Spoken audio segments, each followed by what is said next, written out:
Hey everybody, Ryan Medora here, and welcome to another bass lesson of Groovy Things. Today we are going to be talking about the minor arpeggio. This is an important thing for you to know if you're a bass player, because we want to correspond to a guitar chord or a keyboard chord or any chord, doesn't matter what instrument's played on. And if they're playing a minor chord, we want to know how to play a minor chord as well, instead of playing all the notes at once, like this. We want to arpeggiate it and play it one at a time. That'll kind of give us a nice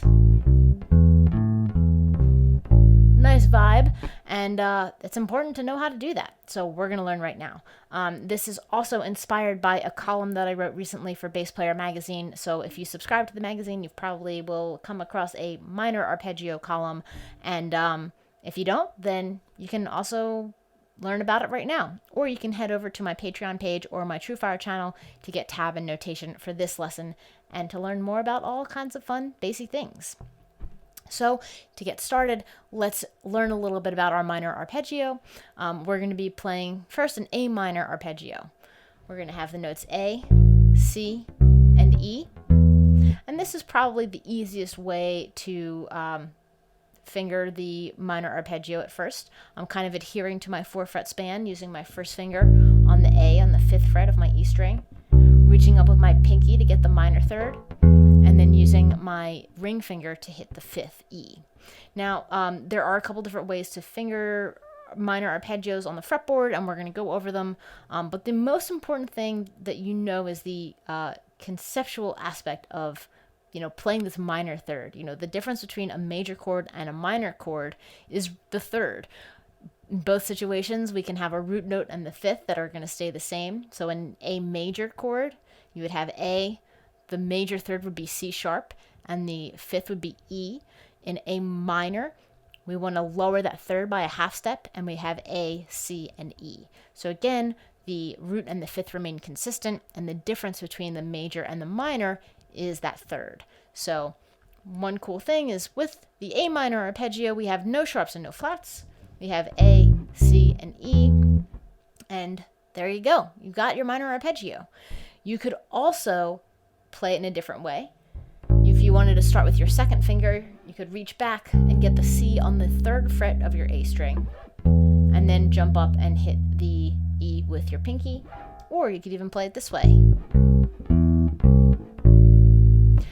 Either way, as long as you're hitting the notes A, C, and E, you are playing an A minor arpeggio. I personally enjoy this fingering pattern a lot, just because it lets you do a lot of stuff, and although it does involve a little bit more of a stretch, it's really important to get that particular pattern under your fingers. So now what we're going to do is we're going to find minor arpeggios, create a chord progression with it, and build a groove. So I'm going to give myself kind of a minor 1-4-5, minor bluesy feel, and I'm going to play all of the chords as minor arpeggios. I'm going to play A minor, then I'm going to go to D minor, and then I'm going to go to E minor, and then I'm going to return to A minor. So before you do anything else, play through these minor arpeggios. A minor, D minor, and E minor, and then return, A minor. Then maybe you give it a cool rhythm.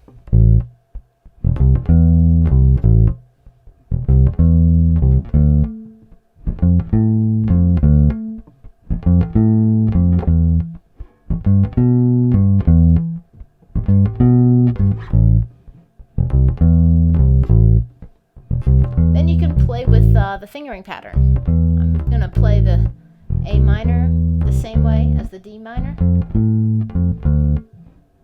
Then I'm going to use this more elongated pattern for the E minor and return.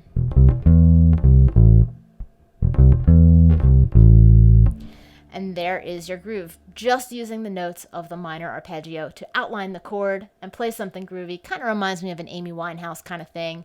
And to create this groove, I was inspired by my friend Derek Phillips and his drum loop package called Beatbox.